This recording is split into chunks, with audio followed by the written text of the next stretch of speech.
everybody! Welcome back to my channel, Cooking in a Siargao.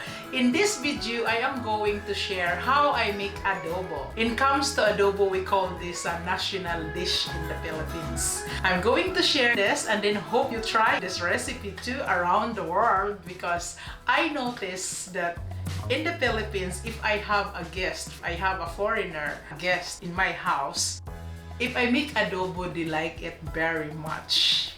So now I'm going to share this. The ingredients for this recipe are pork. I have plus curry pork. I like to use plus curry pork here in Sweden because very balanced the fat and the meat. I have plus curry here and then I cut like this. It's up to you guys how you're cut. Me, I prepare this cut. And onion and garlic, bay leaves or pamintang dahon, and coconut sugar, white wine vinegar, soya sauce, and I have a black beans here. This is optional, but I like to mix this in my adobo. So let's start, mga cooking ina, to make our adobo. So we're going to start. Now we're going to add our cooking oil to our wok. We're using wok. So we're going to add cooking oil here, little bit of oil.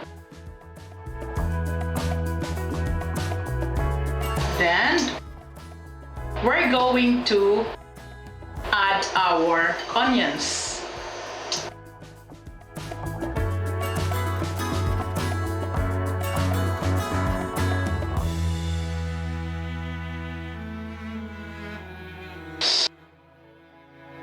And then we stir.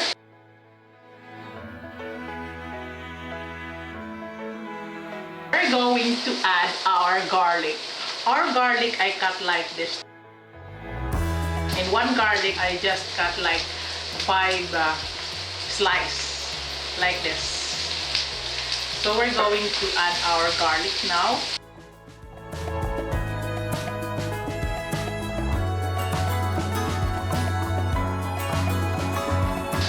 And we're going to add our pork.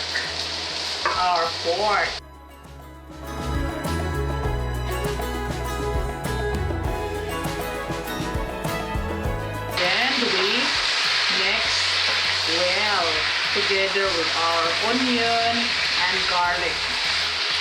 It smells good.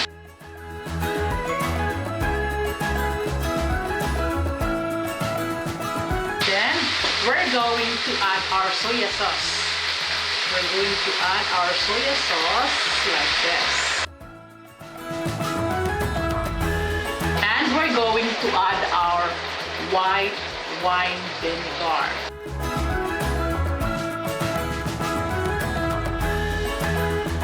Then we're going to add our bay leaves or pamintang dahon. Then we mix well. In this mga cooking ina, we let it boil until our meat will tender. So we're going to cover our wok in this lid so that our meat will be boiled. So we let it boil this because our meat will produce water, and then we let the water dry again and absorb to our meat, mga cooking ina. So now, we let it boil in this, and we're always checking as well to avoid burning of our cooking, mga cooking ina. And now, after 5 minutes, we're going to check our adobo, mga cooking ina. Oy, oy, oy. See? It's watery. The water it's come out from the meat, so we let it boiled in this one until the water from the meat will absorb to our meat.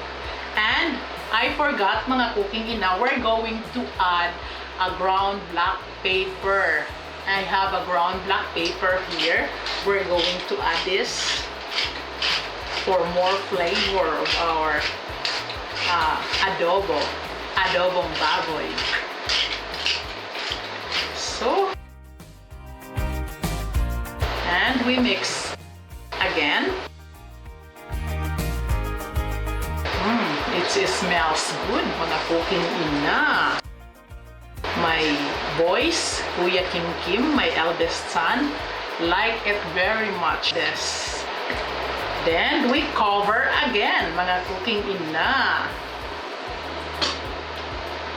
We cover again and then we're going back after a few minutes. Now let's check our pork adobo after 10 minutes boiling, mga cooking ina. Oy, oy, oy. It smells good.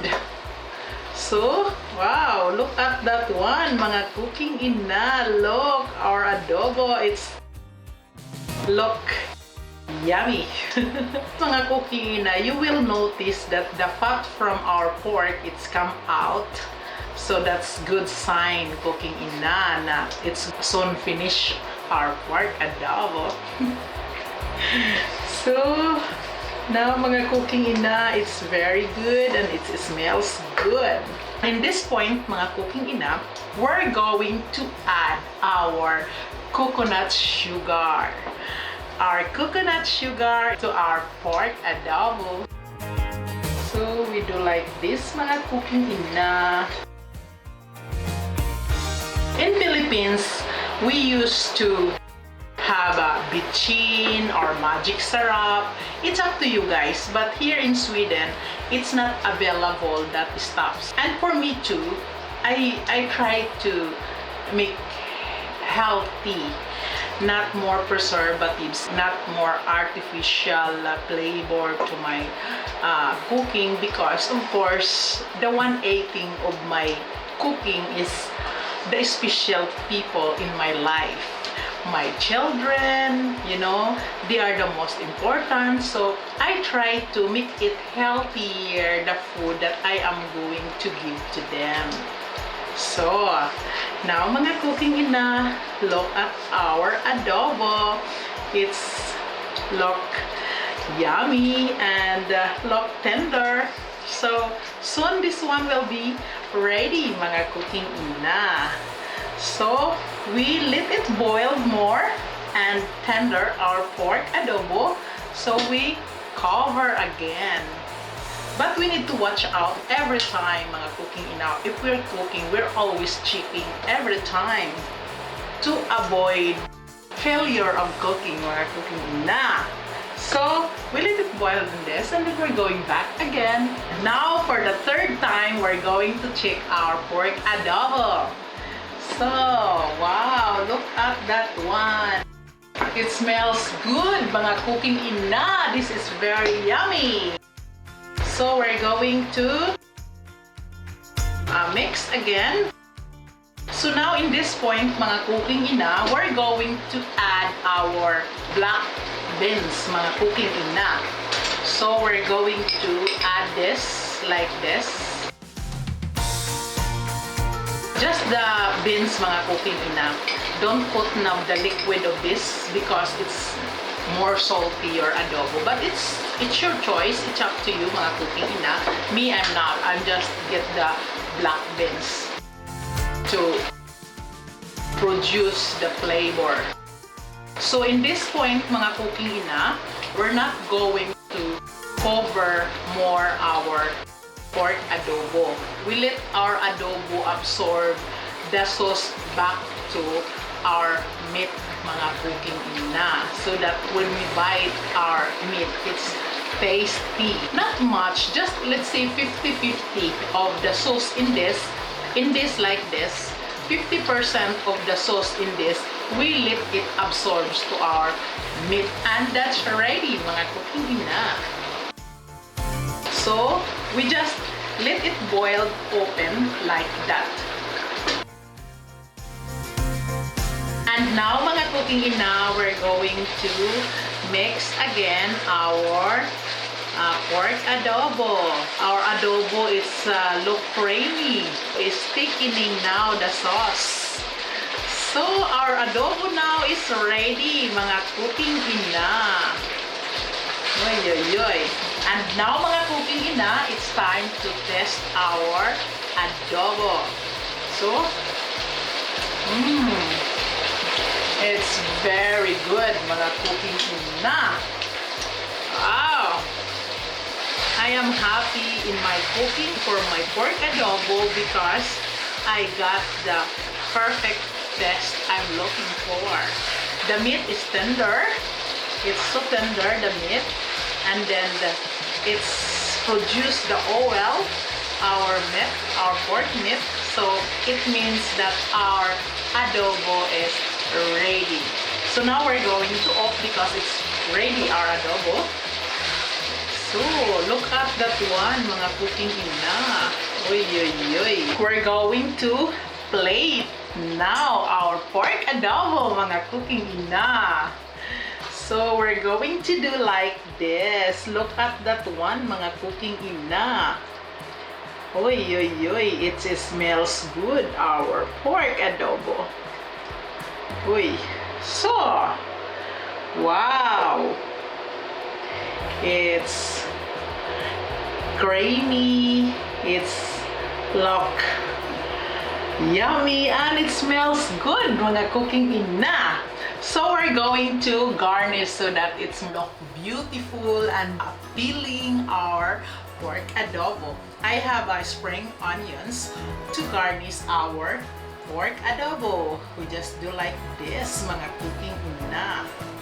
So we do like this and our adobo is ready. And now I'm going to try our adobo, mga cooking ina, so that you can see it how tender our meat, mga cooking ina. Borsyo good, mga cooking ina.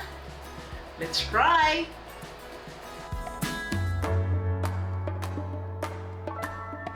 It's very good. I am so happy of my pork adobo, mga cooking ina. Hope you will try this. Now, thank you very much for joining me here in my kitchen, mga cooking ina, making my pork adobo. Hope you will try this to your kitchen too, to your family. And please like, share, comment, subscribe, and press the bell button for your notification.